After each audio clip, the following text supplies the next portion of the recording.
What's up, guys? So, I'm going to talk about the jinxed of the YouTube boxing world. So, the first two fights went pretty smooth. It was KSI versus Joe Weller, which went very smooth, and then we had KSI versus Logan Paul. That the first one was, I get it, ending in a draw, kind of makes sense. Then you can have a second fight, which is I think what happened. So we had Logan Paul versus KSI. 2 was dumb. Like, Logan hit KSI in the back of the head, which should have been 1 point deducted from it. Which would have ended the fight in a draw again, but he should have only lost 1 point. But the ref took 2 points from him for this hit in the back of the head. And that's just dumb. It's the first time in decades that somebody took 2 points away for anything in boxing.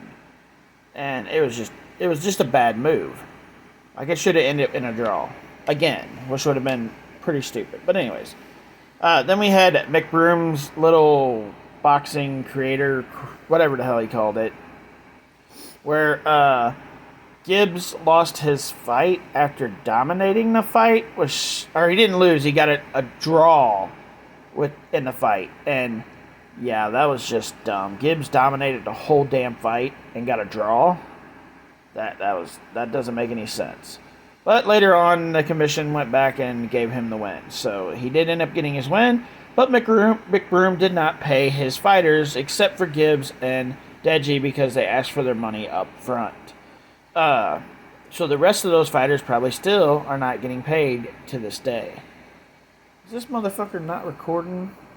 Oh, there it goes. It is. Okay. I was like, is this motherfucker not recording? That sucks.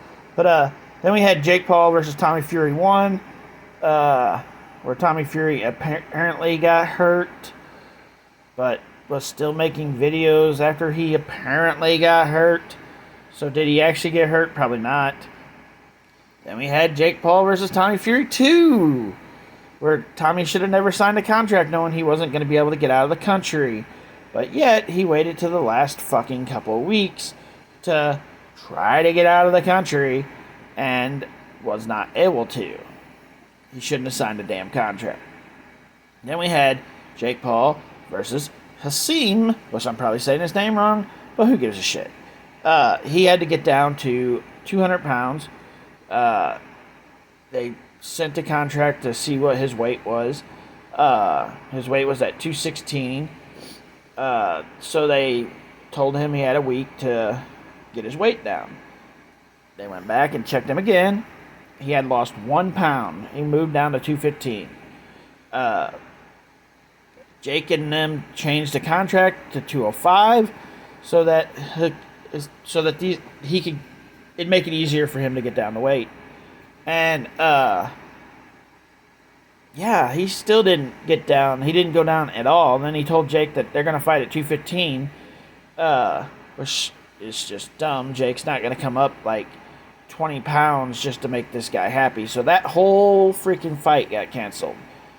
And then Gibb and McBroom had a fight scheduled.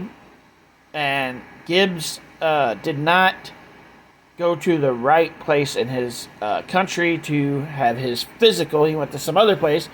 And then when they sent the paperwork in, the United States said they wanted him to go through their physical.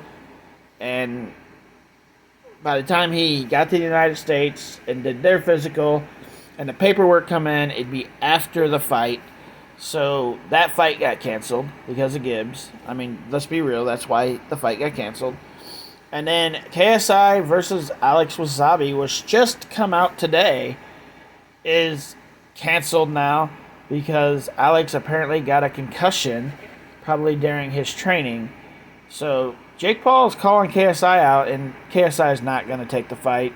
KSI is a bitch, and Jake Paul would knock his fucking ass out. And he knows that, so he ain't going to take the fight. But man, talk about, like, just all kinds of BS with the YouTube boxing. Like, is it jinxed? Did somebody jinx the YouTube boxing world? Because holy shit. Holy shit.